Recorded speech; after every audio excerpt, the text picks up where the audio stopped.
হযরতে আবু হানিফা রাহমাতুল্লাহ আলাইহি আসরের নামাজ পড়ে বারান্দায় তাসবিহ পড়তেছে। হঠাৎ করে এক মুসল্লি ওই দরজার মধ্যে বসে নামাজ ওযু বানাইতেছে। আগের দিনে তো কুয়া থেকে পানি উঠান লাগতো। তো কুফার জামে মসজিদে ইমাম আবু হানিফা আসরের নামাজ জামাতে পড়ে তাসবিহ পড়তেছে বারান্দা বসে। এক লোক ব্যবসায়ী লোক আসরের জামাত পায় নাই, সে পরে আইসে কুয়া থেকে পানি উঠাইছে, উঠাইয়া বালতি থেকে বদনা ডালছে, বদনা দিয়ে ঢেলে ঢেলে ওযু বানাইছে, ওযু বানাইয়া মসজিদে ঢুকে আসরের 4 রাকাত পড়ছে। পইরা যখন যায় তখন আবু হানিফা বলেন দাঁড়াও। কেন হুজুর? একটু কথা শোনো। কয় কি জামাত পাইলা না কেন? হুজুর দোকানে কাস্টমারের ভিড় বেশি ছিল। খবরদার যতই কাস্টমার থাকো আর কোনোদিন নামাজ জামাত কাজা করবা না। কয় ঠিক আছে হুজুর ইনশাআল্লাহ। আচ্ছা শোনো আর একটা কথা। কয় কি কথা? মনে কষ্ট নিবা না তো? কয় না। ভালো করে বুঝো, কষ্ট নিবা না তো? কয় না। কথা হলে শোনো, মানুষের গীবত করবা না। কার গীবত করবা না? মানুষের গীবত করবা না। ইমাম আবু হানিফা যখন এই কথা বলল, লোকটা হুজুর গীবত কই করলাম? আমি সুপসা পাইছি, কুয়া থেকে পানি উঠাইছি, বদনায় ডালছি, ওযু বানাইছি, নামাজ পড়ছি, দোয়া পরে বের হইছি, আমি একটা কথাও কার সঙ্গে বলি না। গীবত কই করলাম? আবু হানিফা কয় এখন করো নাই, অন্য সময় করার তোমার অভ্যাস আছে। আপনি কেমনে জানেন? তুমি যখন ওযু বানাইতেছিলে আমি এখানে বসা তাসবিহ পড়তেছি, তোমার ওযুর পানির দিকে তাকাইতেছিলাম। যখন তুমি কুলি করতেছিলে প্রত্যেকটা কুলি দিয়ে হাজার হাজার গীবতের গুনাহ জড়ায় পড়তেছে, আমি নিজের চোখে দেখছি। আমি নিজের চোখে দেখছি তোমার ওযুর পানি দিয়ে গীবতের গুনাহগুলো ধুইয়া পড়তেছে। আমি কি সত্য বলছি কিনা? লোকটা ডাক দেয়, হুজুর আমি কি করে আপনি জানলেন আমি গীবত করি? আমি তো গায়েব জানি না, আমি জানছি, আমার চোখ দিয়ে দেখছি। তোমার ওযুর পানি যখন মানুষ ওযু করে, নবী বলছেন হাত ধুইলে হাতের গুনাহ ঝরে, পাও ধুইলে পায়ের গুনাহ ঝরে, মুখ ধুইলে মুখের গুনাহ ঝরে, কুলি করলে জিহ্বার গুনাহ ঝরে, চোখ ধুইলে চোখের গুনাহ ঝরে, মাথা মাসা করলে মাথার গুনাহগুলো ঝরে। যে অঙ্গটা দয় এই অঙ্গের গুনাহগুলো ঝরে।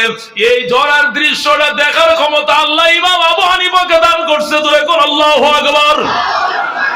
এই ক্ষমতা আবু হানিফাকে আল্লাহ দান করছে। এটা তোমরা না দেখলে আমি দেখি। আল্লাহ ইলমের পাওয়ার দেখছেন নি? জয় কোন আল্লাহু আকবার।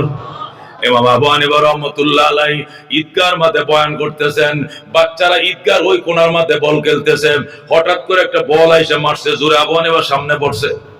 আবু হানিফা কয় পোলাপান এনে ওয়াজ করতেছি, শুনোস না বেটা, দুষ্টামি করস কা?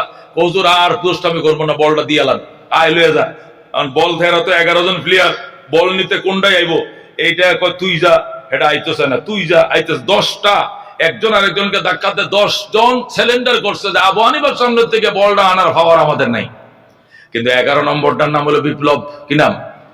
বাপ যে নামটা রাখছে হলো তো এরকম, সোলের কাটিং 3 তালা। কয় তালা? এটা এক ডিজাইন, এমটা আরেক ডিজাইন, উপর আরেক ডিজাইন, ওটা বাতাসে উড়ে। বিপ্লব গায়ে আমার বল আমি নিব, হুজুর কি আমারে খায়া লাইবো? হুজুর কি বাপ? আমরা কি হুজুর ডরাই? আমার বল আমি, এই বল খাপলা দিলে দৌড় দিছে।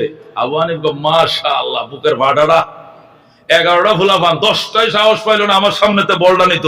এটা কেমনে কম শীতলে দৌড় দিছে। গো বাবা এদিকে দাঁড়াও। গো কি করবাই? আমার মারবাই? আমার কি করবেন আপনি? আমার দাঁড়াইতে কোন কেন? মমিন সিংহে ফুলা তো বুঝেন না, হেই বাসা মারছে আর কি। কি করবেন আপনি? গো বাবা কিচ্ছু করতাম না, আমি তোমার একটু দেখতাম, একটু দাঁড়াও। বুকটা টান দেখো, দেখেন এমনি দাঁড়াইছে। আবু হানিফা 3 বার টস মারছে, মারার পরে যাও বাবা দেখছি। এখন হে তো চলে গেছে, এরা তো আবার বল খেলা নিয়ে ব্যস্ত। ফুলাবার মানুষ তো বুঝে না, ছোট মানুষ।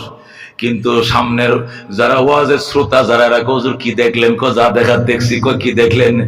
জন্মের ঠিক নাই। আরো সন্তান, এর বাবার কোনো পরিচয় নাই, সে নিজেও জানে না এর বাপকে। এই ছেলেটার কোনো কি নাই, বাপ নাই, সোজা হিসাব।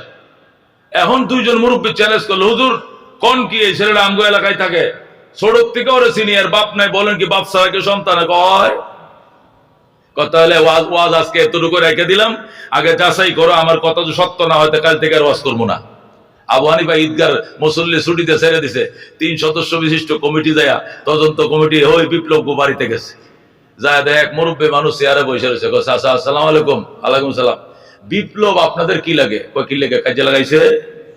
ডেলি 4-5টা ঝগড়া বাড়িতে কিনে আনে, 5-7টা বিচার ডেলি তার করা লাগে। এরকম ভদ্রলোক। আজকে কি গন্ডগোল লাগাইছে? গন্ডগোল কিছু না, একটা বিষয় জানার জন্য আর কি। মুরব্বী উনি আপনার কি নাতি টাতি লাগে নাকি? কয় আসলে তো কিছু লাগে না, আমার বাড়িতে থাকে। তা আপনার বাড়িতে থাকে আপনার কিছু লাগে না, তার মানে কয় না ওর মা আমাদের ঘরে ছোট থাকতে আনছিলাম তো কাজ করতো, তো মেয়েটা বড় হয়েছে বিয়ে দেওয়া লাগে, আমরা স্বামী স্ত্রী চিন্তা করতেছিলাম মেয়েটার জন্য একটা ছেলে দেখা লাগবে, বিয়ে দেওয়া লাগবে।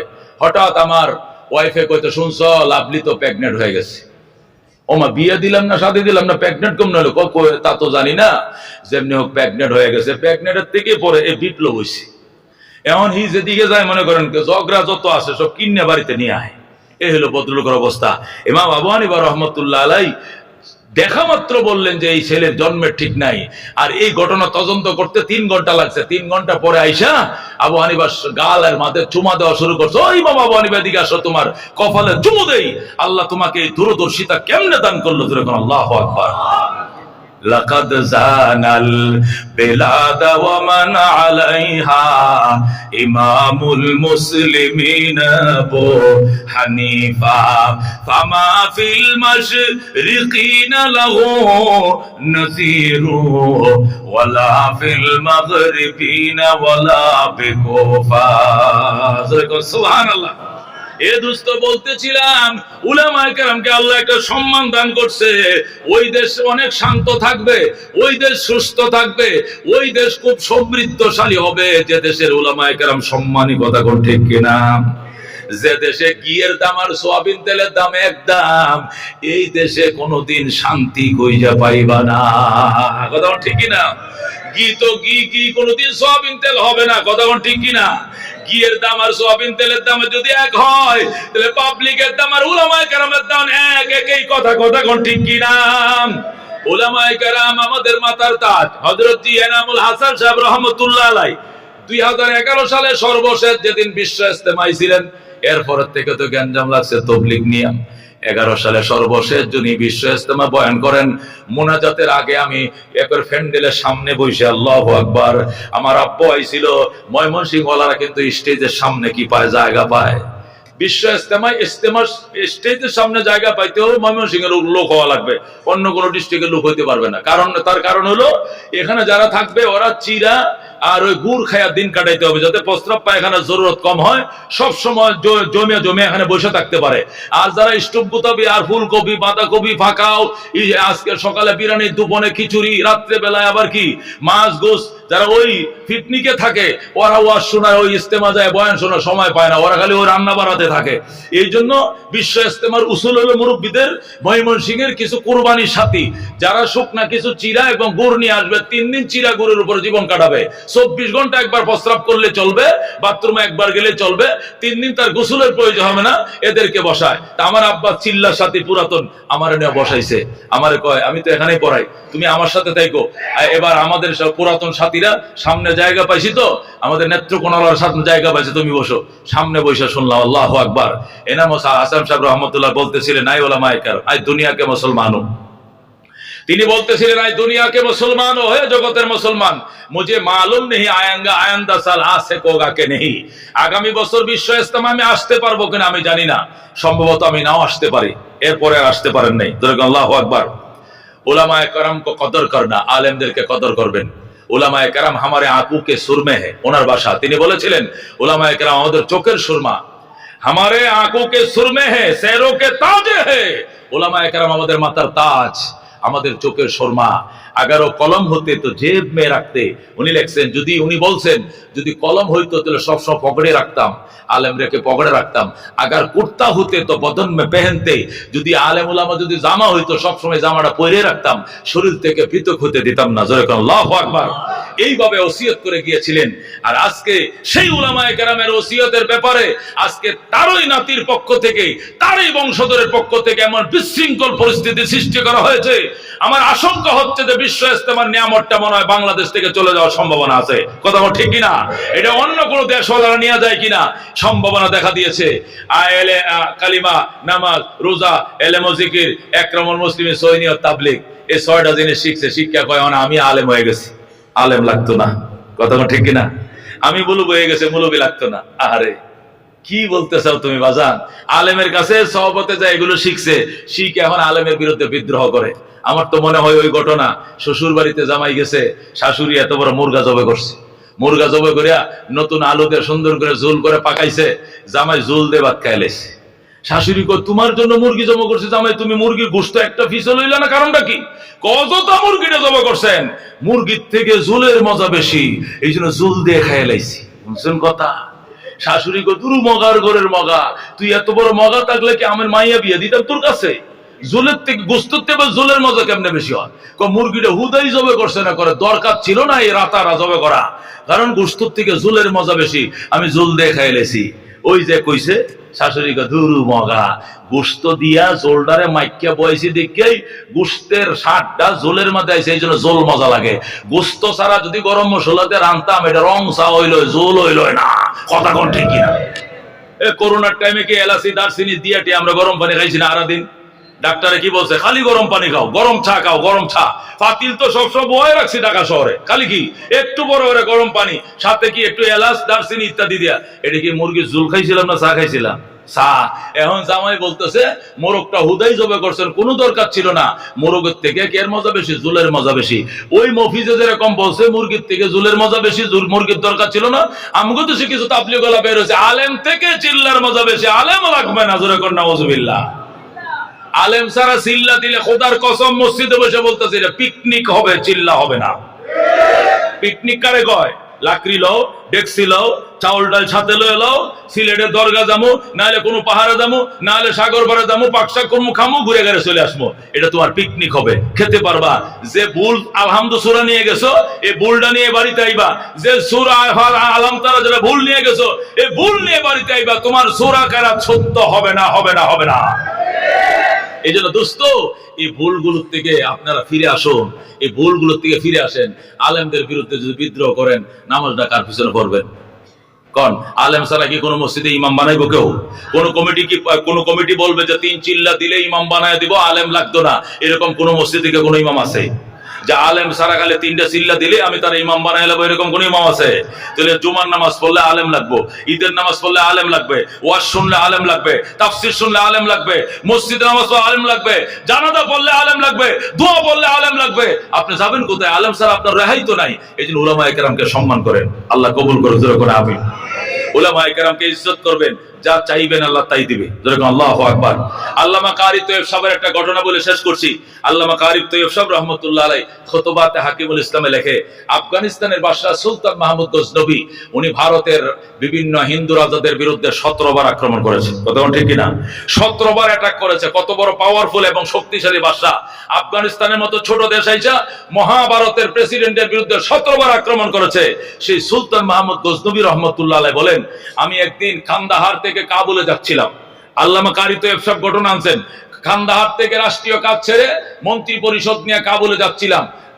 রাত দিন পার হতে হতে হতে রাত্রিবেলায় যখন আমি কাবুলে ঢুকি, যখন কাবুলে আমি ঢুকবো, ঢুকার টাইমে দেখি কাবুলের শহরের ভিতরে যে পৌরসভা লাইট আছে, ব্যাটারির সাহায্যে নতুন লাইট লাগাইছি আমি, এই লাইটের নিচে পড়ে বসে এক ছেলে আল্লাহর কোরআন পড়তেছে। যেরকম আল্লাহু আকবার। যখন ছেলেটা কোরআন পড়তেছে, সে কাঁপতেছে রীতিমতো, পুষ্পমাসা শীত।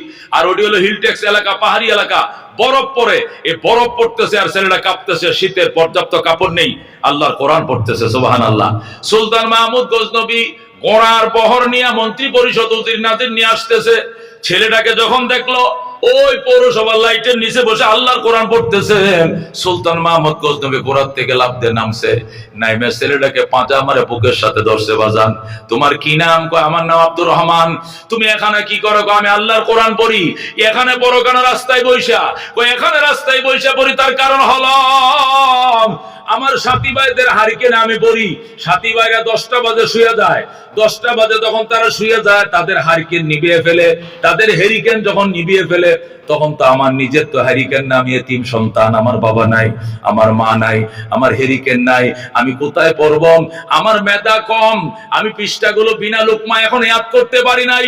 সকালবেলা হুজুরকে পৃষ্ঠা শোনাইলে লুকমা খাইলে মাইর দেয়, সকালবেলা ফজরের আগেই শোনাইতে হয়, নতুবা মাইর দেয়। এই জন্য আমি 12টা 1টা পর্যন্ত পড়তে হয়। কিন্তু সাথী ভাই তো 10টা বাজে হারিকেন নিবে ঘুমিয়ে পড়ে। আমি তো আর ঘুমাইতে পারি না, আলো পাই না। আলোর সন্ধানে এই লাইটের নিচে এসে আমি 12টা 1টা পর্যন্ত পড়ি। যেরকম আল্লাহু আকবার। 12টা 1টা পর্যন্ত পড়ার পর যখন পুরা মুখস্থ হয়ে যায়, এরপরে সরাসরি যাইয়া হুজুরকে সবকটা শুনাইয়া এরপরে ফজরের নামাজ পড়ি, এরপরে আমি ঘুমাই। আল্লাহু আকবার। সুলতান মাহমুদ গজনবী ডাক দেয়া, বাজান তুমি আমার ঘোড়ার উপরে উঠো, আমি এখনই তোমাকে রাজ দরবারে নিয়ে যাব। সুলতান মাহমুদ গজনবী বাদশা ছিলেন, তবে দিনদার ছিলেন, আলেমদেরকে মহব্বত করতেন। তিনি ঘোড়ার উপরে উঠাইয়া ছেলেটাকে নিয়ে গেলেন রাজ দরবারে। রাজ দরবারে নিয়ে রাজার গদির মধ্যে বসাইলেন আর বললেন, ছেলে আব্দুর রহমান, আজকে থেকে তুমি আফগানিস্তানের বাদশা। আল্লাহু আকবার।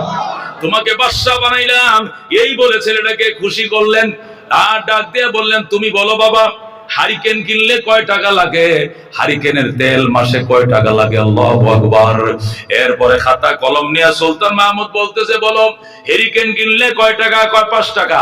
হেরিকেনে সারা মাসে তেলের খরচ কয় টাকা? কয় 5 টাকা। তেল সাবানের খরচ মাসে কয় টাকা? 5 টাকা। তোমার যে শীতের কাপড় নাই, কাপড় চোপড় লাগবে কয় টাকা? কয় এত টাকা। ছেলেটার থেকে হিসাব নিছে সুলতান মাহমুদ। হিসাব নিয়া 1 বছরের টাকাটা যোগ করার পর ক্ষতির ভিতরে ঢুকাইছে। ক্ষতি, আগের দিনে ক্ষতি আছিল না, এখন তো মানি ব্যাগ বাড়িয়েছে। আগের দিনে কাপড় দিয়ে কি বানাইতো? ব্যবসায়ীরা ক্ষতি বানাইতো, কোমরের মধ্যে পেঁচায় বাইন্ধে রাখতো। মুরব্বীরা দেখছেন নি? আমি দেখছি, আমার মনে আছে। ওই ক্ষতির ভিতরে টাকা, 1 বছরের টাকা ঢুকাইছে সুলতান মাহমুদ। ঢুকাইয়া ছেলেটার কোমরে বাইন্ধে দিচ্ছে। কোমরে সুন্দর করে বাইন্ধে দিয়ে বলতেছে, আব্দুর রহমান, বাবাও নাই তোমার, মাও নাই তোমার, এখানে 1 বছরের খরচ দেওয়া আছে। আজকে যাওয়া মাত্র কালকেই তুমি একটা হেরিকেন কিনবা, কেরোসিন ঢুকাইবা, তেল সাবান কিনবা, কোরআনের রেহাল কিনবা, শীতের একটা জ্যাকেট কিনবা, কম্বল কিনবা, যা প্রয়োজন। আমি 1 বছরের খরচ দিছি, যদি আগেই ফুরিয়ে যায় আবার আসবা। যতদিন তুমি কোরআনের হাফেজ না হইবা, এতদিন তোমার খরচ বহন করার দায়িত্ব আমি সুলতান মাহমুদের। এটা আমার পার্সোনাল ফান্ড থেকে দিচ্ছি, সরকারি তহবিল থেকে নয়। আল্লাহু আকবার। ছেলেটা যখন সবকিছু পাইছে, খুশি হয়ে গেছে। সুলতান মাহমুদ গজনবী প্রধানমন্ত্রীকে বলছে, আমার ঘোড়াটার উপরে ছেলেটাকে উঠাইয়া যেখান থেকে আনছে ছেলেটাকে সেখানে পৌঁছায় দিয়ে আসো। ছেলে বলতেছে, হুজুর আমাকে মাদ্রাসায় পৌঁছায় দিতে হবে। এই প্রধানমন্ত্রী সুলতান মাহমুদ গজনবী প্রেসিডেন্ট, তার প্রাইম মিনিস্টার প্রধানমন্ত্রী ঘোড়ার উপরে উঠাইয়া ছেলেটাকে কোলে বসাইয়া নিয়ে রওনা করছে বাড়িতে। যাইয়া মাদ্রাসায় নামায় দিছে। যখন রওনা করছে, ছেলেটা যাবে, সুলতান মাহমুদ একটু দাঁড়াইছে, দাঁড়ায় কাঁদতেছে। ছেলেটা বলে, আঙ্কেল আপনি কান্দেন কেন? বাজান একটা কথা বলতাম, বলমনি? কয় বলেন। বাবারে আজকে 12 বছর হয়ে গেল, 2টা জিনিসের আশায় 12টা বছর পার করলাম। আল্লাহ আমার একটা আশা আইজও পূরণ করে নাই। তুমি এতিম মানুষ, সেওরা মানুষ, তোমার বাবা নাই, মা নাই, তুমি কোরআনের হাফেজ, তুমি শেষ রাত্রে উঠে কোরআন পড়ো। ওই সময় আমার জন্য দোয়া কইরো, আল্লাহ যেন সুলতান মাহমুদের 2টা আশা পূরণ করে দেয়। ছেলেটাকে, আঙ্কেল আপনার আশাগুলো কি কি? 1 নম্বর আশা, আজকে 12 বছর পর্যন্ত পবিত্র বিছানায় ঘুমায়, ওযু গোসল করে ঘুমায়, দরুদ শরীফ পড়ে ঘুমায়, আল্লাহর কোরআন তেলাওয়াত করে ঘুমায়, দান খয়রাত করে ঘুমায়, নবীকে স্বপ্ন দেখার জন্য আজকে 12 বছর পর্যন্ত চেষ্টা করে, তারপরে নবীকে স্বপ্ন দেখতে পারি নাই। তুমি দোয়া করো, আল্লাহ যেন নবীর সাথে মোলাকাত দিয়া দেয়, নবীর সাথে আমি দেখা করতে পারি, আল্লাহর হাবিবকে স্বপ্ন দেখতে পারি। তুমি দোয়া করো। ছেলেটা বলে, ঠিক আছে দোয়া করবো আঙ্কেল। আর আরেকটা কি? আরেকটা মনের আশা হলো, এই পৃথিবীতে ভালো মানুষ পাইলাম না, ভালো মানুষ যদি পাইতাম তাহলে তার খেদমত করতাম, জুতা সোজা করতাম। তুমি দোয়া করো, আল্লাহ যেন সুলতান মাহমুদ গজনবীর সাথে ভালো মানুষের, শ্রেষ্ঠ মানুষের সাথে সাক্ষাৎ মিলাইয়া দেয়। ছেলেটা কই, ঠিক আছে আঙ্কেল আমি দোয়া করব, কবুল করার মালিক আল্লাহ, তবে আমি এতিম দোয়া করব। আল্লাহু আকবার। ছেলেটাকে যখন মাদ্রাসায় নামায় দিছে, ছেলেটা ওযু বানায়া 2 রাকাত নামাজ পড়ে আল্লাহর দরবারে ফরিয়াদ করে, আল্লাহ আমি ছোট মানুষ, আল্লাহ আমি ছোট মানুষ, আমার বাবা নাই, মা নাই, আমার দীর্ঘ 12 বছর হয়ে গেছে। এই 12 বছরে আমার আকাঙ্ক্ষা ছিল একটা হেরিকেনের মালিক হতে পারি নাই, একটা জ্যাকেট কিনবো, কিনতে পারি নাই, আমার বাবা নাই, মা নাই। আজকে 12 বছর পরে আঙ্কেলে আমার হারিকেন কেনার টাকা দিল, সুইটার কেনার টাকা দিল। আল্লাহ তোমার দরবারে খুশি হয়ে দোয়া করি, আঙ্কেলের 12 বছরের 2টা আশাও তুমি পূরণ করে দাও। এই এতিম ছেলেটা যখন বাদশার জন্য দোয়া করলো, আঙ্কেলের 2টা আশা পূরণ করে দাও, ছেলেটা ওই দিক দিয়ে দোয়া করতেছে, সুলতান মাহমুদের দিক দিয়ে শুইছে, মাত্র চোখটি লাগছে। হঠাৎ করে ঘুমের পরে দেখে রহমতুল্লিল আলামিন তার সামনে দাঁড়ায় রয়েছে। আল্লাহর হাবিব তার সামনে। সুলতান মাহমুদ গজনবী খুশি, নবীর সালাম জানা, আসসালাতু ওয়াসসালামু আলাইকা ইয়া রাসূলুল্লাহ, আসসালাতু ওয়াসসালামু আলাইকা ইয়া হাবিবাল্লাহ। ওগো রাহমাতুল লিল আলামিন, 12 বছর পর্যন্ত কান্দি আপনাকে এক নজর দেখার জন্য, আপনি কেন গো দেখা দিলেন না? আজকে কি মনে করে দেখা দিলেন আমার একটু বলবেন নি? নবী কিছুই বলে না, শুধু মুস্কি মুস্কি হাসে। সুলতান মাহমুদ আবার জিজ্ঞাসা করে, হযরত 12 বছর পর্যন্ত কি অপরাধ করছিলাম আমি, আপনি দেখা দিলেন না? আজকে কি কারণে আপনি দেখা দিলেন আমাকে বলেন। আল্লাহর নবী শুধু হাসে, উত্তর দেয় না। এবার সুলতান মাহমুদ কয়, ঠিক আছে, যদি উত্তর না দেন তাহলে না দেন, একটা আশা তো পূরণ হয়েছে আপনারা দেখছি, তবে আরেকটা প্রশ্নের উত্তর আপনি দিয়ে যান। নবী কয়, আর কি তোর চাওয়া? জীবনে আরেকটা চাওয়া ছিল, শ্রেষ্ঠ মানুষ কই পামু? ভালো মানুষ আমার সামনে পড়ে না, ভালো মানুষ পাই না, যদি ভালো মানুষ পাইতাম জুতারি সোজা করতাম। এবার রহমতুল লিল আলামিন সাল্লাল্লাহু আলাইহি সাল্লাম নবী ডাক দেয়, সুলতান মাহমুদ, নিজেকে অনেক পণ্ডিত মনে করো, অনেক জ্ঞানী মনে করো, আসলে দেখলাম তোমার জ্ঞান বলতে কোনো কিছু নাই। সুলতান মাহমুদকে, হুজুর কিভাবে? নিজের অনেক জ্ঞানী মনে করো। এ সুলতান মাহমুদ গজনবী, এখনো তুমি ভালো মানুষ পাও নাই, দীর্ঘ 12 বছর পর্যন্ত কান্দো আমাকে দেখার জন্য, আমি দেখা দেই না। আজকে নবীর ওয়ারিস শ্রেষ্ঠ সন্তান ভালো মানুষ দোয়ার জন্য হাত বাড়াইছে, যেই মাত্র কোরআনের হাফেজ হাত বাড়াইছে, আল্লাহ ডাক দেখো, বন্ধু শ্রেষ্ঠ সন্তান হাত বাড়াইছে, ভালো মানুষে হাত বাড়াইছে, ও বন্ধু সুলতান মাহমুদকে একবার দেখা দিয়ে দাও। আল্লাহ আমারে মদিনায় থাকতে দেয় নাই, দিদারের জন্য আমারে পাঠায় দিছে। সুবহানাল্লাহ। এ সুলতান মাহমুদ গজনবী, তুমি তো 12 বছর ধরে কান্দো, তুমি তো কোনোদিন আমি নবীরে দেখতে পাও নাই। আজকে জাতির শ্রেষ্ঠ সন্তান যখন হাতটা বাড়াইছে, আমি নবী মদিনায় টিকতে পারি নাই। এ সুলতান মাহমুদ, তুই ভালো মানুষ দেখোস না? আমাদের দেশে আছে না কিছু নাস্তিক আছে, ভালো মানুষ দুনিয়াত নাই। আমি ইমাম সাহেব, ইমাম সাহেব থেকে খারাপ আরো কেউ আসেনি? বড় হুজুর, বড় হুজুর আরো খারাপ, মানে তাহলে বালা কাটা, বালা এই দুনিয়াত কেউ নাই। বুঝছেন কথা? এরকম কিছু নাস্তিক কমিটি আছে কিনা? আল্লাহ নবী ডাক দেখো, সুলতান মাহমুদ, নিজেকে অনেক পণ্ডিত মনে করো, আর মনে করো ভালো মানুষ দুনিয়াতে কেউ নাই। তুমি নিজে 12 বছর কেন, 3 বরং 36 বছর কাঁদলে আমি নবীরে দেখা দিতাম না, দেখাতে পাইতা না। কিন্তু ভালো মানুষ যখন এতিম সন্তান হাতটা বাড়াইছে, আমি নদী টিকতে পারি নাই, আমি নবী টিকতে পারি নাই, দিদার দিয়া দিলাম। এখন আল্লাহু আকবার। এ সুলতান মাহমুদ, তুই কি জানোস না, আমি তো দুনিয়াতে বইলেই আইছি, খায়রুকুম মান তাআল্লামাল কুরআন ওয়া আল্লামা। পৃথিবীর মধ্যে ভালো মানুষ ওরা যারা নিজেরা কোরআন পড়ে, অন্যকে কোরআন শেখায়। এখন আল্লাহু আকবার। তুই আবার ভালো মানুষ পাস না কোত্থেকে? ভালো মানুষ কারে কই, তুই কি এখনো চিনোস না? আমি তো দুনিয়াতে নবী বইলেই আইছি, খায়রুকুম মান তাআল্লামাল কুরআন ওয়া আল্লামা। এর অর্থ হলো তোমাদের মধ্যে সবচেয়ে বড় ভালো মানুষ ওই মানুষ যে নিজে কোরআন শিখে অন্যকে শিক্ষা দেয়। এখন আল্লাহু আকবার। আজকে এই ছেলেটা যদি তোমার জন্য দোয়া না করতো, তাহলে আমি নবীকে তুমি আরো 3 বরং 36 বছর পার হয়ে যাইতো, দেখতে পাইতা না। এখন আল্লাহু আকবার। সুলতান মাহমুদ গজনবী ঘুম থেকে উঠার পর দেওয়ানা হয়ে গেছে, পাগল হয়ে গেছে। ওজির নাজির মন্ত্রী পরিষদকে ডাকছে, ডাইকে কয়, আগামী কাল থেকে যত মসজিদের ইমাম, মাদ্রাসার টিচার, হাফেজে কোরআন আছে, সকলের জন্য সরকারি বেতন বরাদ্দ দেওয়া হলো। এদের মতো ভালো মানুষ এই জমিনে আর কেউ নাই। আল্লাহু আকবার। আল্লামা কারি তৈয়ব সাহেব রাহমাতুল্লাহ আলাইহি খুতবাতে হাকিমুল ইসলামের মধ্যে এই ঘটনা লিখছে। লেখার পর কারি তৈয়ব সাহেব বলছে, আমি দেওবন্দ মাদ্রাসার 50 বছর প্রিন্সিপাল ছিলাম। কয় বছর? উনি দেওবন্দ মাদ্রাসার, ওই যে দেওবন্দ মাদ্রাসা যারা কওমি মাদ্রাসার প্রধান, সেখানে 50 বছর মুহতামিম ছিলাম। আমি জীবনভর লক্ষ্য করেছি, খোদার কসম খায়া বললে হানে সব না, যে সমস্ত মানুষ কোরআনের পাখিদের জন্য খাবারের ব্যবস্থা করে, এরা জীবদ্দশায় নবীকে স্বপ্ন দেখায় এরপরে মৃত্যুবরণ করে। আমি ঘটনা পড়ছি আজ থেকে 21 বছর আগে। 21 বছর আগে ঘটনা করার পর আমি তো ওই যে টিভি সেন্টারের পাশে মাদ্রাসা, লিয়াকত ভাই এটার সভাপতি আর কি, কমিশনার লিয়াকত ভাই ছিল। তো যা হোক, সেখানে পড়াইতাম। ওই এর পরের দিন থেকে আমার খাবার ছাত্রকে দেওয়া শুরু করলাম, যে আমি আর বোর্ডিং এর খাবার খাবো না, 1 বছরের মতো খেয়েছিলাম। এই ছেলেটা একটা এতিম ছেলেকে খাবার দেই, এটা হাফেজ হয়ে চলে গেলে আরেকটাকে দেই, এটা হাফেজ হয়ে চলে গেলে আরেকটাকে দেই। এইভাবে দিতে দিতে আমার খায়া 5-6 জন ছেলে কোরআনের হাফেজ হয়ে গেছে, যেরকম আলহামদুলিল্লাহ। এই 27 বছরে অন্তত 25 বছর ধরে আমি খাওয়াইতেছি, 5-6টা ছেলে কোরআনের হাফেজ হয়ে অলরেডি চলে গেছে। 6 মাস যখন হয়েছে, প্রথম ছেলেটাকে খাওয়াইছি, ছেলেটার নাম ছিল শাহ আলম। ওকে যখন আমি খাওয়াইলাম, আমার খাবারটা ওরা দিলাম, আমার খাবারের জন্য 2,500 টাকা বেতন কাইটা রেখে দে, খাবারটা বেতনের অন্তর্ভুক্ত। খাবার যদি খান 2,500 কম পাবেন, খাবার না খাইলে 2,500 টাকা বেতন দিয়ে দেওয়া হবে। আমি বললাম বেতন লাগবে না, আমার খাবারটা একটা এতিম ছেলে খাবে। প্রথম যে ছেলেটাকে খাওয়াইলাম, এই ছেলেটার নাম শাহ আলম। একে আমি খাওয়াইছি একটা না বোধহয় 5.5 বছরের মতো।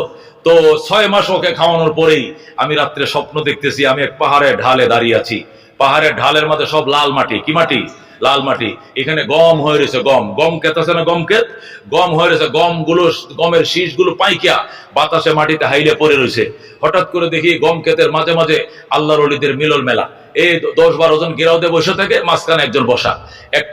একটা কাফেলার ভিতরে ঢুকলাম, যা দেখলাম চারপাশে সব আল্লাহর ওলিরা বসা, মাঝখানে আব্দুল কাদের জিলানী বসা, যেরকম আল্লাহু আকবার। পরে ও বলতেছে ওইদিকে যান, ওইদিকে গেলাম, যায় দেখে চারদিকে সাহাবায়ে কেরাম বসা, মাঝখানে রহমতুল লিল আলামিন বসা, যেরকম সুবহানাল্লাহ। আল্লাহর হাবিবকে দেখে আমি লাফ দিয়ে ঘুমোতে উঠে গেছি, চিল্লাম দিয়ে ঘুমোতে উঠে, আল্লাহু আকবার। এরপরের থেকে আজও পর্যন্ত মাদ্রাসার খাবার আমি খাই না, যেটা আমাকে টিচার হিসাবে দেয়। ওই একটা হাফেজ হয়ে গেলে আরেকটারে খাওয়াই। এইটা আমি যতদিন বাইচে আছি চলছে ইনশাআল্লাহ। আল্লামা কারি তেব সাহেব লিখছেন, আমাদের আকাবের দেওবন্দের অভিজ্ঞতা থেকে বলছি, যারা এতিম বাচ্চাদের খাবারের ব্যবস্থা করে, আল্লাহর হাবিব সাল্লাল্লাহু, আল্লাহর পক্ষ থেকে জান্নাত তো আছেই, নবীজির পক্ষ থেকে দিদার, তাদের জন্য বোনাস। সুবহানাল্লাহ। হঠাৎ করে একদিন আল্লাহর হাবিবকে তার বিছানায় দেখবে যে নবী আলাইহিস সালাম তার ঘরে, তার ঘুমের ঘরে নবীজির সাথে তার দেখা হয়ে যাবে, যেরকম আল্লাহু আকবার। আল্লাহর হাবিবকে এক নজর দেখার আকাঙ্ক্ষা কার কার আছে? হাত বাড়ান দেখি। আল্লাহ কবুল করেন, যেরকম আমিন। আল্লাহ মঞ্জুর করেন, যেরকম আমিন। জামিয়া মাদানিয়া খিলগাঁও মাদ্রাসা আমাদের প্রাণ প্রিয় প্রতিষ্ঠান, অত্যন্ত মহব্বতের প্রতিষ্ঠান। দল মত নির্বিশেষে আওয়ামী লীগ, বিএনপি, জাতীয় পার্টি, জামাত, যে দলেই করেন না কেন, মাদ্রাসার ক্ষেত্রে কোনো দল নাই। কথা ঠিক কিনা? সর্বস্তরের মুসলমান। গত বছর, এর আগের বছর, এই বছর মনে হয় 4 বার আসছি। অকাতরে এই প্রতিষ্ঠানের মহব্বতে, যেমন লেখাপড়ার মান উন্নত, আমল আখলাকের মান উন্নত, ছেলেদের লেবাস পোশাক, আমল আখলাক সব স্মার্ট, কত সুন্দর। এই বাচ্চাদের খাবারের জন্য আমি অন্যান্য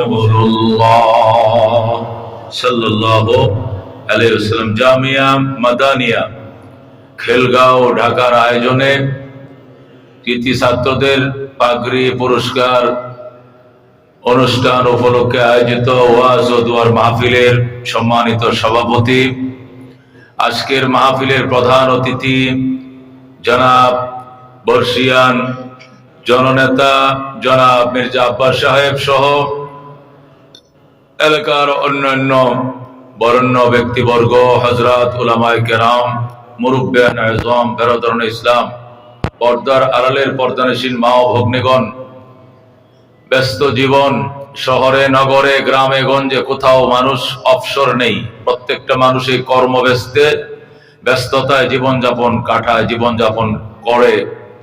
গ্রাম একদম প্রত্যন্ত অজপাড়া গ্রাম থেকে নিয়ে শহর নগর রাজধানী আমাদের ঢাকাবাসী পর্যন্ত কেউ অবসর নেই। কেউ লেখাপড়া করে, কেউ পড়ায়, কেউ ভ্যান চালায়, কেউ রিক্সা চালায়, কেউ ব্যবসা করে। নানান কাজে আমরা ব্যস্ত। হাজারো ব্যস্ততার মাঝেও নিয়ত করেছিলাম জামিয়া মাদানিয়ার মাহফিলে যাব, চেষ্টা করেছিলাম। আমার নিয়ত, আমার চেষ্টার ফলে আল্লাহ তাআলা আমাকে এ পর্যন্ত পৌঁছার জন্য তৌফিক দান করেছেন। কথা কোন ঠিক কিনা? আমি আসি নাই, আমার আসার জন্য নিয়ত ছিল, চেষ্টাও ছিল। এনেছেন কে? এখানে আসার আমার ক্ষমতা নাই, আনার ক্ষমতা একমাত্র কার? আল্লাহ আমাদেরকে জান্নাতের বাগানে, এটা এমনি তো আল্লাহর ঘর। আজকে এখানে যখন মাহফিল ঘোষণা করা হয়েছে, এটার উপরে এক্সট্রা অতিরিক্ত বর্ধিত মর্যাদা দিয়ে এটাকে জান্নাতের বাগান ঘোষণা করা হয়েছে। সুবহানাল্লাহ। এই বাগানে মানুষ ইচ্ছা করলে আসতে পারে না। ওমা তাশাউনা ইল্লা আইয়াশা আল্লাহ। আল্লাহ বলেন, বান্দা তুমি চাইলে হবে না, আমি আল্লাহও চাইতে হবে। আমি চেয়েছিলাম বলেই তুমি এখানে এসেছো, আমি না চাইলে তুমি আসতে পারতা না। ঠিক কিনা? এটা বিশ্বাস করি আমরা। আমরা বিশ্বাস করি এবং এটা লালন করি ইমানদার হিসাবে, লা ইয়াসকুতু মিন ওয়ারাকাতিন ইল্লা ইয়ালামুহু। আল্লাহ বলেন কোন গাছের পাতাও যদি পড়ে আগে আমার থেকে অনুমতি নেই, এরপরে পড়ে কবে পাতা পড়বে কবে পাতা ঝরবে এই এলেমও আমি আল্লাহর কাছে আছে। কথা কোন ঠিক কিনা? সুতরাং আল্লাহর ঘরে কদম দেব, খোদার ঘরে আসবো, এটা আল্লাহর অবগতি ছাড়া হবে, এটা কল্পনাও করা যায় না। কথা কোন ঠিক কিনা? আল্লাহ এখানে এনেছেন এই বললেই এসেছি, নতুবা আমার আর আপনার পক্ষে এখানে আসা সম্ভব ছিল না। খাজা মঈনুদ্দিন চিশতি আজমিরি সঞ্জিরি রহমতুল্লাহ আলাই, যার হাতে 90 লক্ষ হিন্দু কালমা পড়ে মুসলমান হয়েছে বলে প্রসিদ্ধ আছে। কথা কোন ঠিক কিনা? এত বড় বুজুর্গ, এত বড় তাপস, এত বড় বিখ্যাত আল্লাহর ওলি ভারতবর্ষের দ্বিতীয় আরেকজন হয় নাই, যার হাতে 90 লক্ষ হিন্দু কালমা পড়ে মুসলমান হয়। এমন মানুষটাও যখন বয়ান করতেন, ওয়াজ করতেন, তখন বয়ানে বসে খুতবা পাঠ করার পরে তিনি মুখতাসার মোনাজাত করতেন, সংক্ষিপ্ত মোনাজাত করতেন।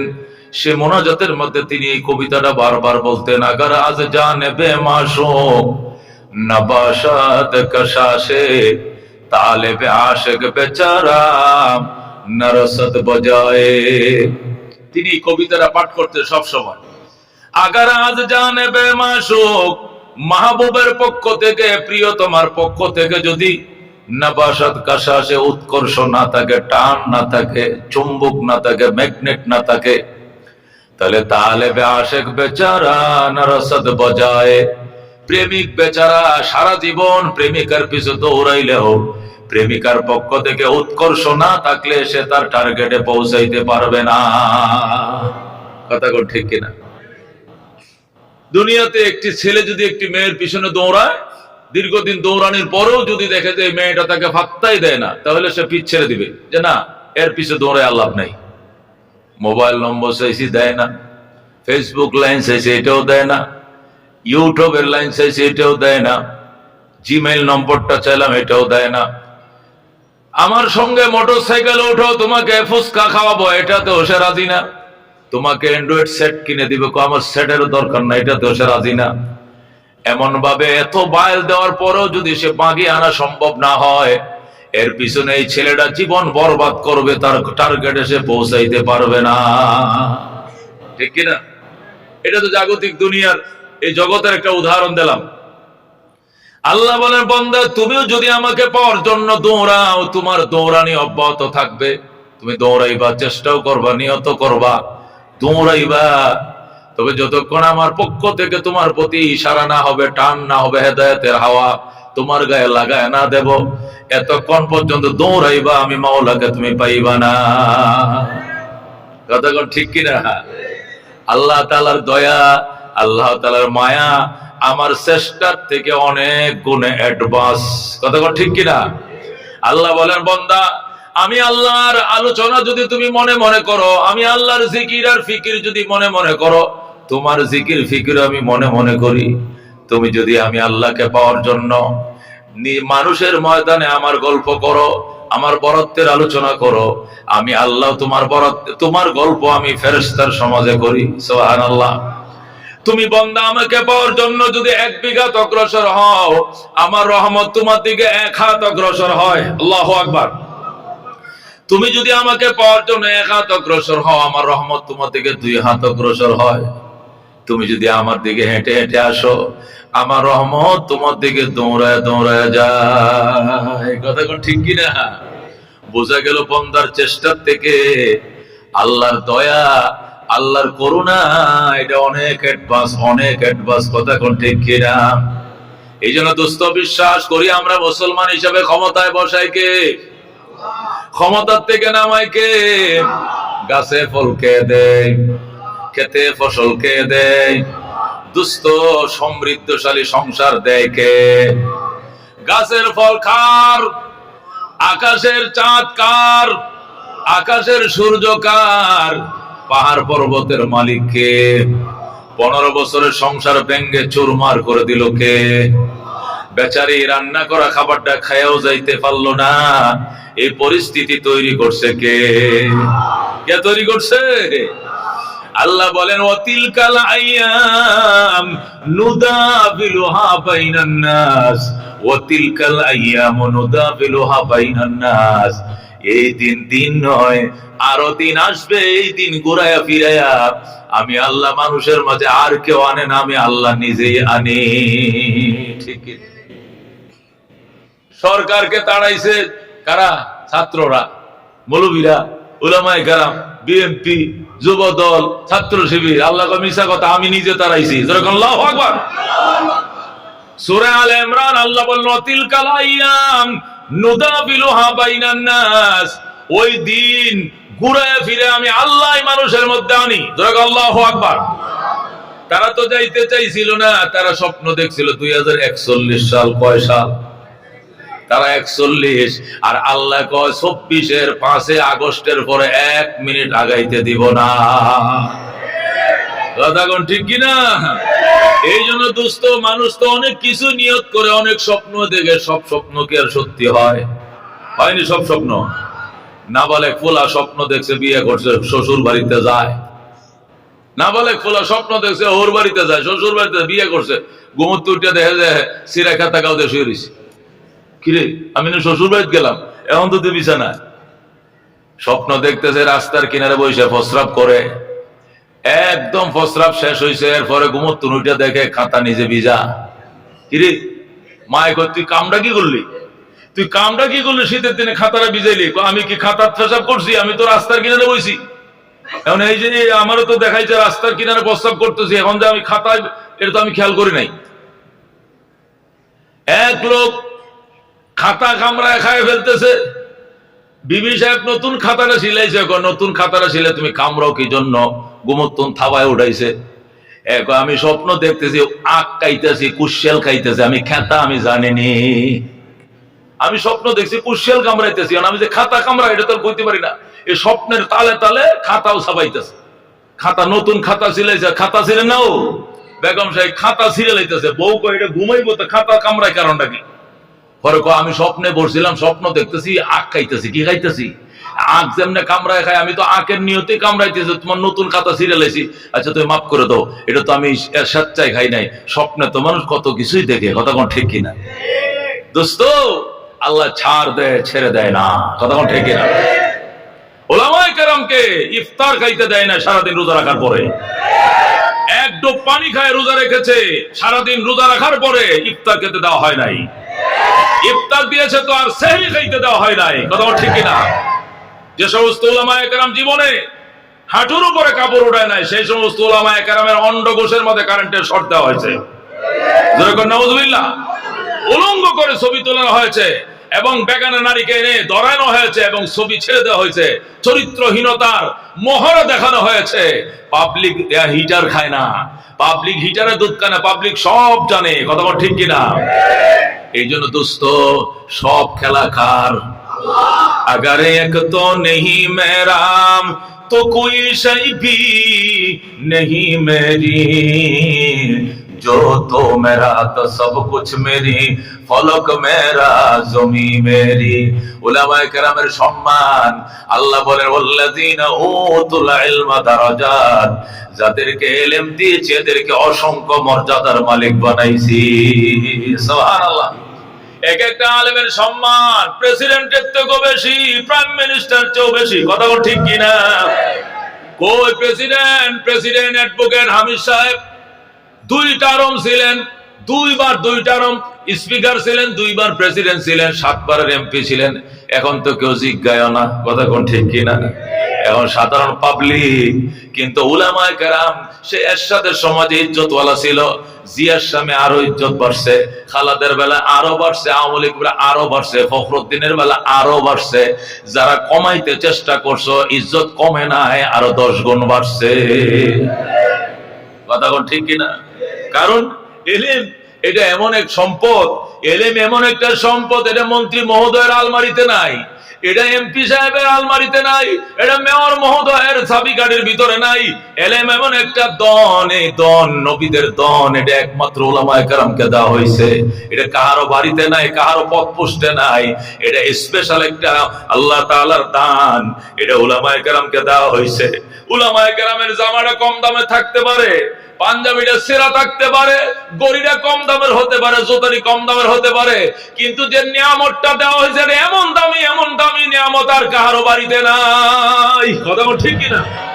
এই জন্য আল্লাহ বলছেন আল্লাযীনা উতুল ইলমা দারাজাত, যাদেরকে ইলম দেওয়া হয়েছে তাদেরকে অসংখ্য মর্যাদার মালিক বানানো হয়েছে। কত মর্যাদা! আল্লাহ নিজেই বলছেন দারাজাত, আল্লাহ নিজেই বলছেন অসংখ্য। এখানে আমরা সংখ্যা বয়ান করে শেষ করতে পারবো না, এটা অসংখ্যই থাকবে। এত অসংখ্য মর্যাদার মালিক আল্লাহ উলামায়ে কেরামকে বানাইছে। সুবহানাল্লাহ।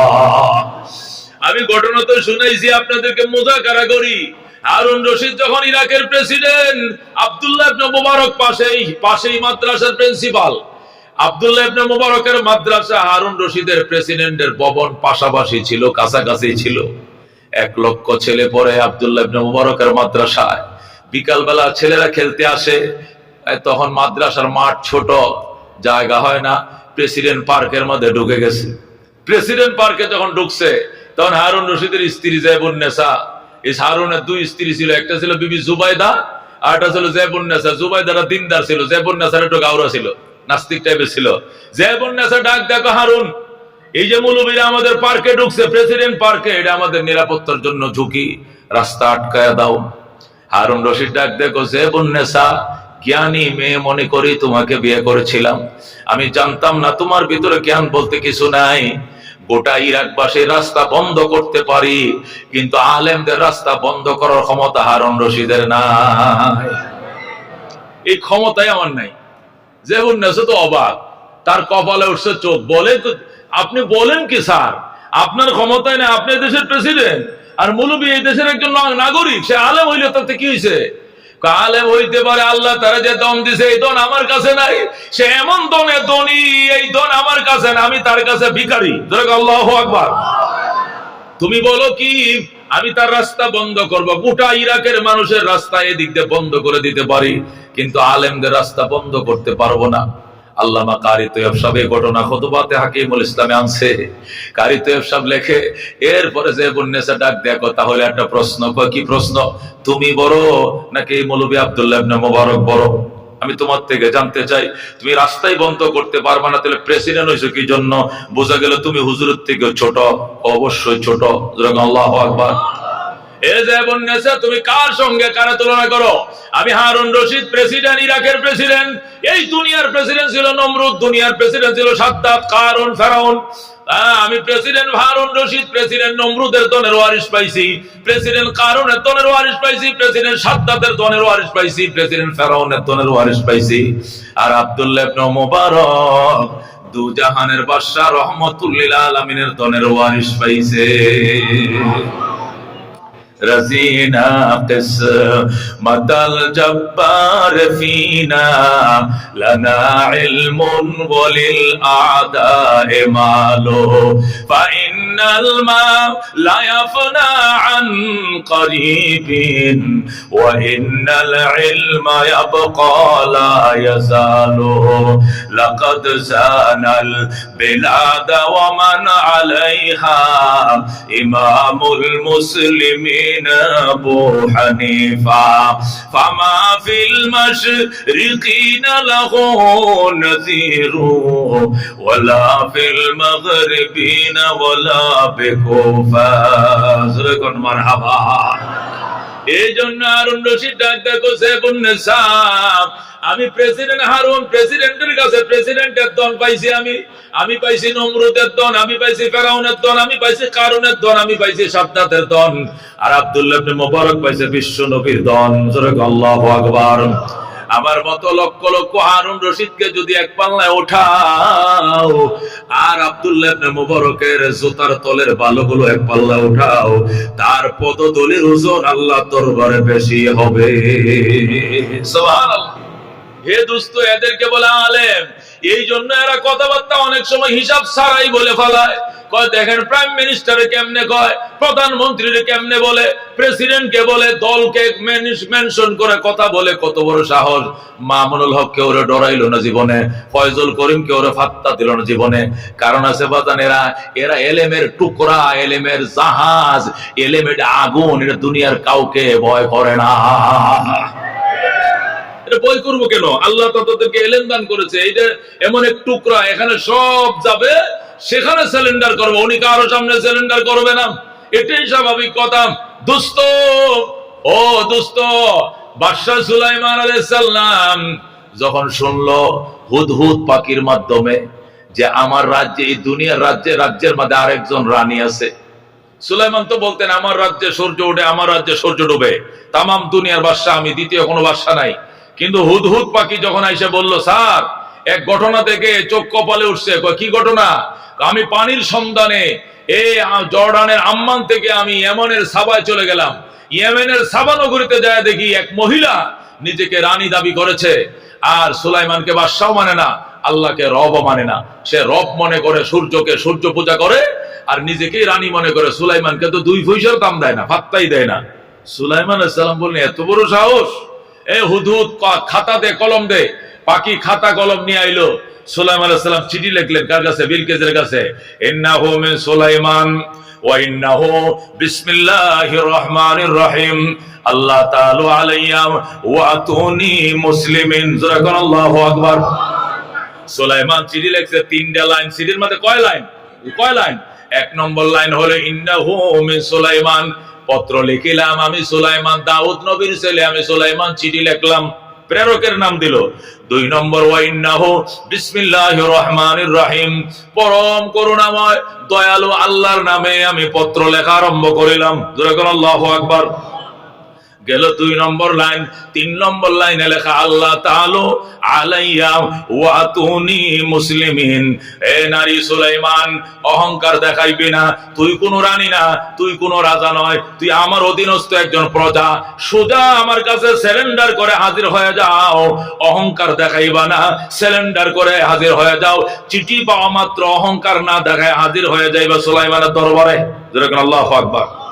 সুলাইমান চিঠি পাঠানোর অর্থ হলো চিঠি পাওয়া মাত্র সে যেন আইসা সুলাইমানের পাশে শপথ করে যে না, আমি কোন রানীও নই, আমি রাজাও নই, আমি আপনি রাজার অধীনে একজন প্রজা। এটাই উদ্দেশ্য সুলাইমান আলাইহিস সালামের। চিঠি পাইয়া রানী বিলকিস তার বাহিনী নিয়ে বসছে, 3 বাহিনী নিয়ে বসছে, পুলিশ বাহিনী, আর্মি, বিডিআর যা ছিল তার দেশে সব নিয়ে বসছে। যুদ্ধ করবা না সিলিন্ডার করব? ওরা গো যুদ্ধ করব ম্যাডাম। বিলকিস ডাক দিয়ে গো জীবনও পারতি না। সুলাইমানের সেনাবাহিনীর মধ্যে জিন আছে, পরী আছে, দেও আছে, দানব আছে। আল্লাহু আকবার। এটা বাড়ি দিলে পাউডার হয়ে যাবি, পারতি না, এদের সাথে পারবে না। কি করা লাগবে? আমার পক্ষ থেকে গিফট সামগ্রী নিয়ে যাও। গিফট সামগ্রী নেওয়ার পরে যদি সুলাইমান থেমে যায় তো গেল, আর যদি থেমে না যায় তাহলে আমাকে নিজে যাই সিলিন্ডার করে হাজির হতে হবে। গিফট সামগ্রী দিয়ে পাঠাইলো, স্বর্ণের ইটা, স্বর্ণের মুকুট, অনেক কিছু দিয়ে পাঠাইলো। সুলাইমান গ্রহণ করলেন না, বরং স্বর্ণের ইটা নিয়ে যে রাস্তা দিয়ে তারা ঢুকছে, ওই পুরা রাস্তাটা সুলাইমান আলাইহিস সালাম স্বর্ণ দিয়ে কার্পেটিং করে ফেলাইছে। আল্লাহু আকবার। এখন বিলকিসের সেনারা যখন স্বর্ণের কার্পেটিং রাস্তা দিয়ে ঢুকছে, ঢুকে তো অবাক।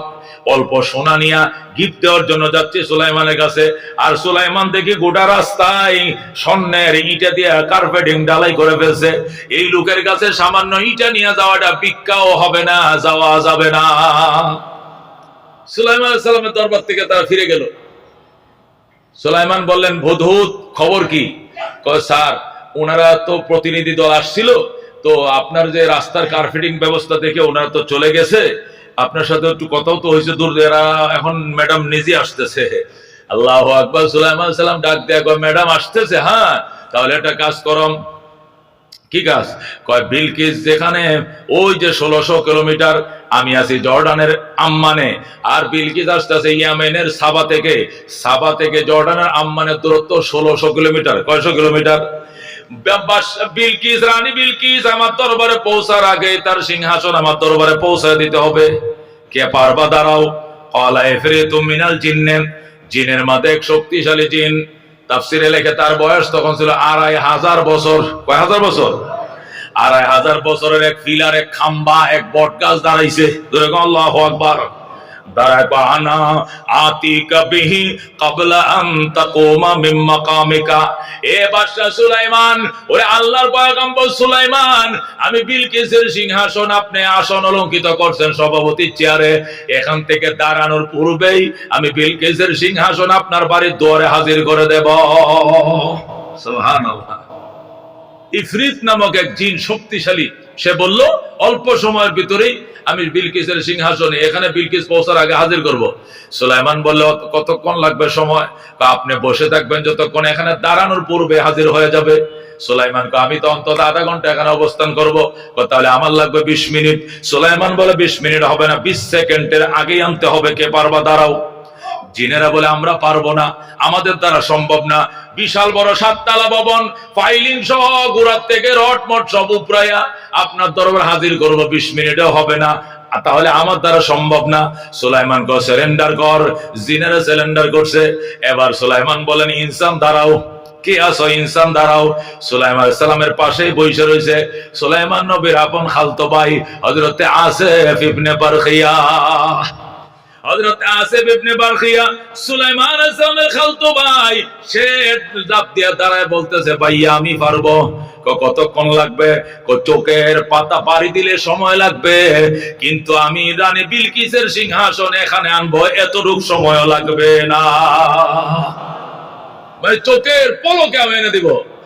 বিলকিস রওনা করছে, কাছাকাছি চলে আসছে। বাদশা সুলাইমান ডাক দিয়ে বলবেন ঠিক আছে আসিফ তুমি আনো। আসিফ ইবনে বারখিয়া কয় আপনার চোখ বন্ধ করেন।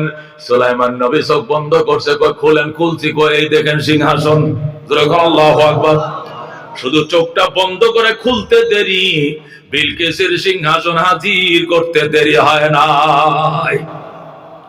যে লোকটাই সিংহাসনটা আনছিল, আল্লাহ ওই লোকের কথারে কোরআনের মধ্যে বলতেছেন।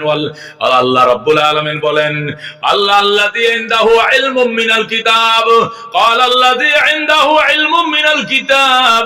ওই ব্যক্তি বলল যে ব্যক্তির কাছে কিতাবের ইলম ছিল, তাওরাতের হাফেজ ছিলেন হযরতে আসিফ ইবনে বারখিয়া, উনার কাছে কিতাবের ইলম ছিল। আল্লাহ বলেন ক্বাল আল্লাযী ইনদাহু ইলমুম মিনাল কিতাব।